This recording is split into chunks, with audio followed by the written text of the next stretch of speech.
Good morning, नमस्कार दोस्तों। इस वीडियो में जितने भी प्रश्न हम देखेंगे पूरे डिटेल में और एक्स्ट्रा फैक्ट के साथ में। अगर आपको इस वीडियो का पीडीएफ चाहिए तो हमारे टेलीग्राम ग्रुप को ज्वाइन कर लीजिए, जिसका लिंक इस वीडियो के डिस्क्रिप्शन में आपको मिल जाएगा। अगर आप सरकारी नौकरी की तैयारी कर रहे हो तो ये वीडियो आपके लिए बहुत ही हेल्पफुल होने वाली है, इसीलिए इसको शुरू से लेकर के लास्ट तक अवश्य देखिएगा। तो चलिए ज़्यादा समय न लेते हुए चालू करते हैं आज की वीडियो का पहला प्रश्न।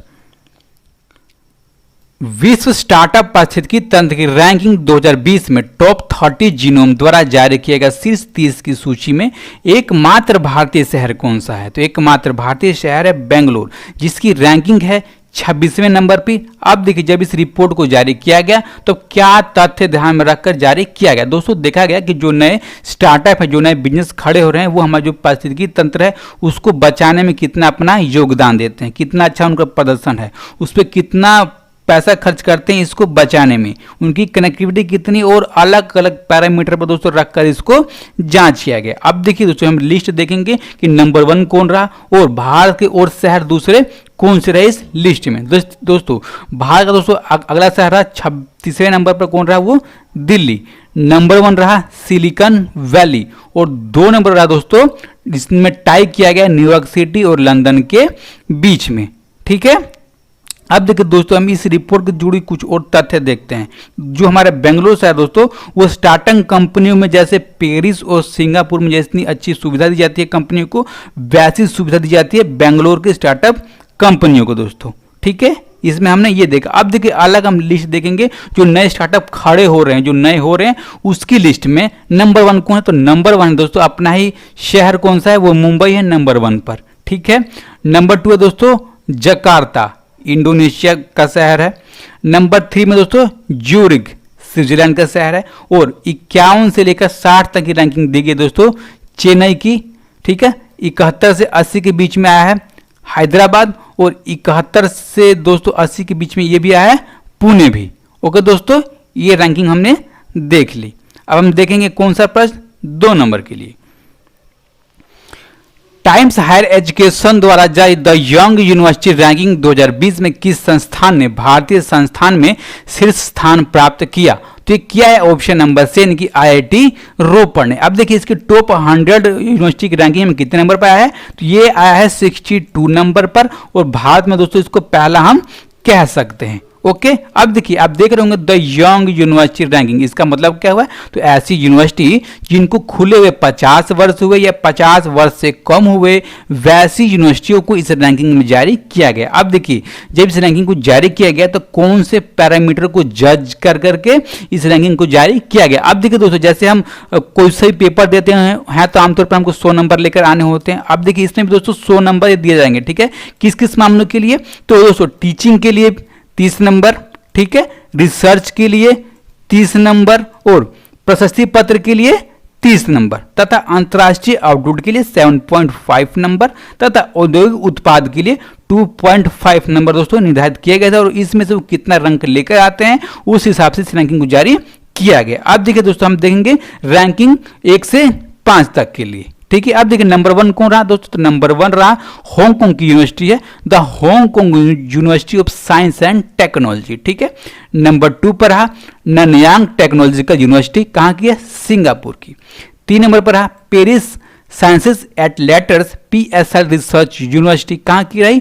फ्रांस की दोस्तों। ठीक है, 4 नंबर पर Sant Anna school of advance studies, Italy की, तथा 5 नंबर पर Korea advance institute of science and technology, ये रहा दोस्तों साउथ कोरिया की ये यूनिवर्सिटी है। दोस्तों, आपने रैंकिंग देखी और आपको इसको याद करना है। ओके, अब हम देखेंगे अगला प्रश्न 3 नंबर के लिए। किस बैंक ने यूनिफाइड पेमेंट इंटरफेस यानी कि UPI मल्टी बैंक मॉडल पर फोन पे के साथ साझेदारी किया है? तो दोस्तों भागीदारी किया गया ऑप्शन नंबर डी की ICICI बैंक के साथ। अब देखिए, भागीदारी करने का फायदा क्या है दोस्तों? ये फायदा है कि अलग अलग मल्टीपल बैंकों के माध्यम से UPI ID से हम पैसे भेज पाएंगे, अपना रिचार्ज कर पाएंगे दोस्तों। अब देखिए, इसका एक और फायदा है कि अगर किसी बैंक का सर्वर डाउन है तो दूसरे बैंक का दोस्तों हम ID उपयोग करके पैसे भेज पाएंगे रियल टाइम पर दोस्तों। अब देखिए, आमतौर पर जाते हैं कि @YBL का उपयोग करते थे UPI ID के रूप में, फोन पे के रूप पर दोस्तों। अब देखिए, जब ICICI बैंक के साथ पार्टनरशिप हो गई है तो हम @IBL का उपयोग करके भी इसमें पैसे भेज पाएंगे, रिचार्ज कर पाएंगे बहुत आसान तरीके से। अब देखिए दोस्तों, इसका एक और फायदा है कि आप जानते होंगे कि मार्च के महीने में यस बैंक के साथ दोस्तों जो भी इसका पार्टनरशिप था और अभी भी है, तो इसके ट्रांजेक्शन पर रोक लगा दी थी और जो भी इसके कस्टमर है वो पैसे नहीं भेज पा रहे थे दोस्तों, उनको काफी समस्या आई। तो उसी को समस्या को दूर करने के लिए कि अगर कभी भविष्य में ऐसी समस्या आए तो ऐसी जो हमारे कस्टमर है उनको दिक्कत ना हो, इसलिए इसको दोस्तों लॉन्च किया गया है। ठीक है, अब देखिए जो फोन पे के रजिस्टर्ड यूजर हैं प्रेजेंट टाइम पर भारत में कितने दोस्तों, तो भारत में है 2000 मिलियन। ठीक, कितने, 2000 मिलियन दोस्तों। अब देखिए जो जिसका नया अपडेट है फोन पे का, जल्दी ही गूगल प्ले स्टोर पर आ जाएगा और उसके माध्यम से आप ICICI बैंक से भी दोस्तों पैसे ट्रांसफर कर पाएंगे फोन पे के माध्यम से। ठीक है दोस्तों, अब हम जानेंगे किसके बारे में, तो ICICI बैंक के बारे में। दोस्तों इसका मुख्यालय है मुंबई में, टाटा। इसके पंच टाइम के निदेशक और CEO हैं संदीप बख्शी। कौन, संदीप बख्शी। अब हम जाएंगे दोस्तों फोन पे के बारे में। दोस्तों जो फोन पे है इसकी स्थापना कब हुई थी, 2015 में। इसका हेडक्वार्टर है एसफोर्ड पार्क व्यू, बेंगलोर। इसकी पेरेंट कंपनी कौन सी है, तो फ्लिपकार्ट इसकी दोस्तों पेरेंट कंपनी है, आपको याद करना होगा। अब देखिए सर्विस कौन कौन सा देता है फोन पे दोस्तों, तो पेमेंट सिस्टम देता है, इनके पैसे जो हम सेंड कर पाते हैं, डिजिटल वॉलेट है इसके पास, मोबाइल वॉलेट और ऑनलाइन शॉपिंग। ठीक है, तथा फोन पे के परिणाम के फाउंडर एंड CEO हैं समीर निगम तथा को फाउंडर एंड CFO हैं राहुल चेरी। ओके दोस्तों, अब हम देखते हैं कौन सा प्रश्न, अगला प्रश्न 4 नंबर के लिए। नशा मुक्त भारत वार्षिक कार्य योजना 2020-21 को कितने जिलों में शामिल किया जाएगा, जिसे सामाजिक न्याय और अधिकारिता मंत्रालय द्वारा लॉन्च किया गया। आप देखिए दोस्तों जिले हैं ऑप्शन नंबर सी, यानी कि 272 जिलों में इसको लॉन्च किया जाएगा। अब देखिए जो सामाजिक न्याय और अधिकारिता मंत्रालय के मंत्री ये कौन है, तो ये मंत्री हैं दोस्तों जो आपको इमेज में दिख रहे हैं, रतन लाल कटारिया। कौन, रतन लाल कटारिया। अब देखिए इसके लिए राशि कितनी आवंटित की गई, 2020-21 के लिए तो 260 करोड़ रुपए की राशि आवंटित की गई और पिछले साल यानी कि 2019-20 के लिए 110 करोड़ रुपए की राशि आवंटित की गई थी। अब देखिए दोस्तों इसका मेन उद्देश्य क्या है इसको लॉन्च करने का, तो इसका मेन उद्देश्य है दोस्तों नशीली दवाओं के उपयोग के बारे में जागरूकता पैदा करना। किसके बीच में, बच्चों और युवाओं के बीच में, क्योंकि आमतौर पर दोस्तों जो भी नशीली दवाओं का उपयोग करते हैं हमारे बच्चे और युवा, उससे काफी उनको नुकसान होता है। तो उससे बचाने के लिए, उससे जागरूकता पैदा करने के लिए इसको लॉन्च किया गया, किसको, नशा मुक्त भारत कार्यक्रम को। ठीक है, अब देखिए दोस्तों जो सामाजिक न्याय और अधिकारिता मंत्रालय वो क्या प्रयास कर रहा है इसको सक्षम बनाने में, इसको सफल बनाने में दोस्तों। तो जो नशा मुक्त केंद्र होते हैं और देश भर में जितने भी गैर सरकारी संगठन होते हैं जो नशा भगाव केंद्र के दोस्तों स्थापना करते हैं, अपना सहयोग देते हैं, उनको फाइनेंशियल तौर पर पैसे देना, यानी कि उनको दोस्तों पैसे देने का काम करना इसका मेन मकसद है। ठीक है, इसका मेन प्रयास है। तथा उन परिवार और समाज के पीड़ित व्यक्तियों को दोस्तों 24x7 यानी कि 24 घंटे और 7 महीने के लिए एक टोल फ्री नंबर भी इन्होंने जारी की है सहायता के लिए। नंबर क्या दोस्तों, तो नंबर है 1800-110031। इस नंबर पर दोस्तों कॉल करके 24x7 सहायता ली जा सकती है नशा मुक्ति भारत के लिए दोस्तों। ठीक है, अब देखिए जो सामाजिक न्याय और अधिकारिता मंत्रालय के मंत्री हैं, केंद्रीय मंत्री कौन है, धावर चंद्र गहलोत। कौन है, धावर चंद्र गहलोत। ओके, अब हम देखेंगे अगला प्रश्न 5 नंबर के लिए। अमेरिका में राष्ट्रीय स्मारकों को नुकसान पहुंचाने पर कितने साल की सजा हो सकती है, तो सजा हो सकती है 10 सालों की। अब देखिए इस आदेश को जारी किसने किया, तो अमेरिका के प्रेजेंट टाइम के राष्ट्रपति डोनाल्ड ट्रंप ने इस आदेश को जारी किया। अब देखिए इस आदेश को जारी करने का दोस्तों आवश्यकता क्यों पड़ा, आवश्यकता यूं पड़ा कि 25 मई को एक व्यक्ति है जिनका नाम है जॉर्ज फ्लॉयड, जिसकी पुलिस हिरासत में मृत्यु हो गई। ठीक है, जब मृत्यु हो गई तो इस आदेश को जारी करने की आवश्यकता पड़ी। अब देखिए दोस्तों इनको पुलिस ने हिरासत में लिया क्यों था, हिरासत में इसलिए लिया था कि दोस्तों ये पाए गए थे दंगाई के रूप में, यानी कि जितने भी राष्ट्रीय स्मारक हैं उसको नुकसान पहुंचा रहे थे, जितने भी प्रतिमा है उनको नष्ट कर रहे थे, तो इस कारण उनको पुलिस ने हिरासत में लिया था, उनकी पुलिस हिरासत में मृत्यु हो गई। तो इसी कारण से इस आदेश को जारी करने की आवश्यकता पड़ गई सरकार की तरफ से। ठीक है, अब हम जानेंगे अमेरिका के बारे में। जो अमेरिका है दोस्तों इसकी राजधानी क्या है, वाशिंगटन DC। इसके प्रेसिडेंट है डोनाल्ड ट्रंप तथा इसके हाउस स्पीकर है नैन्सी पेलोसी और यहाँ पे मुद्दा चलती है यूनाइटेड स्टेट का डॉलर। ओके, अगला प्रश्न 6 नंबर के लिए। किस देश के राष्ट्रपति व्लादिमीर पुतिन का शासन विस्तार 2036 तक करने पर मैराथन मतदान किया जाएगा? तो ये किया जाएगा ऑप्शन नंबर ए, यानी कि रूस के राष्ट्रपति के रूप में 2036 तक पुतिन बने रहे, इसके लिए मतदान किया जाएगा। कब किया जाएगा दोस्तों? कल, यानी कि 1 जुलाई को यह मतदान किया जाएगा दोस्तों। अब इसके लिए शासन ने बहुत अच्छी व्यवस्था की, क्योंकि कोरोना वायरस के महामारी के बीच में दोस्तों काफी अधिक भीड़ ना हो, इसी के लिए शासन की तरफ से काफी अच्छी व्यवस्था की गई है। अब देखिए, जो इनका कार्यकाल है, जो प्रेजेंट टाइम पर चल रहा है, वो खत्म कब होगा दोस्तों? खत्म होगा 2024 में इनका कार्यकाल खत्म होगा। अब देखिए दोस्तों, आपको एक याद करने की बात है कि जो राष्ट्रपति बनते हैं रूस में, वो 6 वर्षों के लिए बनते हैं। हमारे भारत में 5 वर्षों के लिए बनते हैं, लेकिन जो रूस में बनते हैं 6 वर्षों के लिए। और दोस्तों, जिनका कार्यकाल यानी कि 2 कार्यकाल के लिए इनको दोस्तों बढ़ाया जा रहा है, 2 कार्यकाल यानी कि 12 वर्षों के लिए। ओके, अब हम देखेंगे रूस के बारे में। जो रूस है दोस्तों, इसकी राजधानी क्या है? मॉस्को। प्रेसिडेंट कौन है? मिखाइल मिशुस्टिन तथा प्रेसिडेंट है व्लादिमीर पुतिन, जिनके बारे में ये प्रश्न था।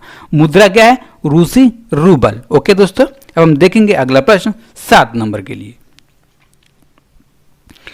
किस राज्य में 1 जुलाई से किल कोरोना अभियान शुरू होगा? दोस्तों, शुरू किया जाएगा ऑप्शन नंबर बी, यानी कि मध्य प्रदेश में 1 जुलाई से किल कोरोना नाम का अभियान शुरू किया जाएगा। अब देखिए दोस्तों, ये अभियान है, इसमें किया क्या जाएगा दोस्तों? इसमें डोर टू डोर सर्वेक्षण किया जाएगा और बीमारियों का पता लगाया जाएगा और उसकी टेस्टिंग भी की जाएगी बड़े स्तर पर। ठीक है दोस्तों, अब टेस्टिंग कितनी की जाएगी? तो प्रत्येक दिन 15,000 से लेकर के 20,000 तक के टेस्ट किए जाएंगे एक दिन में दोस्तों। और इसमें लक्ष्य रखा गया है कि हम 15 दिनों के अंदर में 2.5 लाख टेस्ट कर सके, यानी कि 15 दिनों का दोस्तों ये कार्यक्रम यानी कि अभियान को चलाया गया है। ठीक है, अब देखिए दोस्तों, जो प्रेजेंट टाइम पर जो टेस्टिंग करता है मध्य प्रदेश, कितना करता है? तो 1 मिलियन यानी कि 10 लाख लोगों पर 4,000 व्यक्ति की टेस्टिंग कर रहा है। ठीक है, और दोस्तों ये बढ़ाकर करना चाहता है 8,000 व्यक्तियों की टेस्टिंग प्रत्येक 10 लाख यानी कि 1 मिलियन लोगों पर। ठीक है, अब देखिए, जो इसकी रिकवरी रेट यानी कि कोरोना वायरस से ठीक होने वालों की कितनी परसेंटेज दोस्तों? तो इसकी परसेंटेज है राज्य की 76.9% इसकी रिकवरी रेट है। ओके, अब हम जानते हैं किसके बारे में? तो मध्य प्रदेश के बारे में। जो मध्य प्रदेश है दोस्तों, इसकी राजधानी है भोपाल तथा चीफ मिनिस्टर शिवराज सिंह चौहान, और इसकी पार्लियामेंट में सीटें हैं दोस्तों राज्यसभा की 12, लोकसभा की 29 और गवर्नर लालजी दास टंडन, तथा इस राज्य का गठन हुआ था 26 जनवरी 1950 को। ठीक है, ये कौन सा हाई कोर्ट के अंडर में आता है? तो मध्य प्रदेश हाई कोर्ट के अंदर में आता है, और इसके प्रेजेंट टाइम के चीफ जस्टिस हैं अजय कुमार मित्तल। ठीक है दोस्तों, हमारे भारत के सुप्रीम कोर्ट के चीफ जस्टिस कौन है प्रेजेंट टाइम पर? तो शरद अरविंद बोबड़े। ओके, अब देखिए, जो मध्य प्रदेश है, इसके राजकीय डांस क्या है? माछ। जानवर है बारहसिंघा। पक्षी है भारतीय फ्लाई क्राफ्टर। फूल है सफेद लिली, और फल है आम दोस्तों। ओके, अगला प्रश्न हम देख लेते हैं। अगर आपको वीडियो दोस्तों अच्छी लग रही हो तो अपनी राय अवश्य कमेंट बॉक्स में दीजिएगा, और आपसे अनुरोध है कि इस वीडियो को शुरू से लेकर लास्ट तक अवश्य देखिएगा।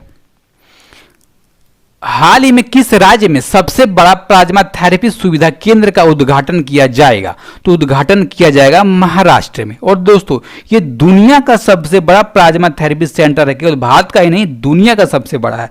अब देखिए दोस्तों, जो प्लाज्मा है ये पाया जाता है दोस्तों, ये पाया जाता है हमारे ब्लड के अंदर में प्लाज्मा पाया जाता है दोस्तों, जिसका कोई सा भी रंग नहीं होता है आमतौर पर। ठीक है, अब देखिए दोस्तों, जो प्लाज्मा थेरेपी है इसका मतलब क्या है और इससे कैसे व्यक्ति ठीक हो रहे हैं? दोस्तों, जो प्लाज्मा थेरेपी है, इसमें अगर किसी व्यक्ति को कोरोना वायरस का संक्रमण है, कोरोना वायरस हो रखा है उसको, और वो ठीक हो गया, तो उसके शरीर में जो एंटीबॉडी बन जाती है। एंटीबॉडी का मतलब कि जो भी रोग से लड़ने वाली सेना बन जाती है, आमतौर पर आप समझेंगे। तो उस सेना को दोस्तों प्लाज्मा के रूप में निकाल करके जिन व्यक्तियों को कोरोना वायरस का संक्रमण जो ज्यादा ग्रसित है, उनके शरीर में डाल दिया जाएगा, तो वो ठीक हो जाएगा दोस्तों। अब देखिए, जब ये टेस्ट किया गया वहां पर महाराष्ट्र में, तो वहां पर 10 व्यक्तियों के बीच में 9 व्यक्ति प्लाज्मा थेरेपी से ठीक हो गए। तब ये निर्णय लिया गया, तो यहां पर कि प्लाज्मा थेरेपी से उपचार किया जाएगा व्यक्तियों को ठीक करने में दोस्तों। ठीक है, अब हम देखेंगे अगला 9 नंबर के लिए प्रश्न। केंद्र सरकार ने कोविड-19 के गंभीर लक्षणों वाले मरीजों के इलाज के लिए किस ड्रग के इस्तेमाल की इजाजत दे दी है? तो इजाजत दे दी गई ऑप्शन नंबर बी, यानी कि डेक्सामेथासोन नाम के ड्रग की इजाजत दे दी गई है। जो भी व्यक्ति कोविड-19 से गंभीर लक्षणों से ग्रसित होगा। अब देखिए दोस्तों, जो गंभीर लक्षणों से ग्रसित होता है कोविड-19 में, उसमें क्या समस्या आती है दोस्तों? आमतौर पर समस्या आती है सांस लेने में, यानी कि ऑक्सीजन की समस्या आती है। ठीक है दोस्तों, और उनके लिए अब क्या कह दिया गया है कि डेक्सामेथासोन नाम की जो ड्रग है इसका इस्तेमाल किया जा सकता है उनको ठीक करने में। अब देखिए दोस्तों, इस दवाई का उपयोग भारत 1960 के दशक से ही करते आ रहा है, और जो शरीर में सूजन हो जाता था तो सूजन के लिए इस दवाई का उपचार किया जाता था, और कुछ कुछ जगह पर कैंसर के लिए भी इस दवाई का उपयोग किया जाता रहा दोस्तों। ठीक है, और ये दवाई काफी देशों में काफी सस्ती है, और हमारे देश ने इसको 1977 में ही पेटेंट करा लिया था।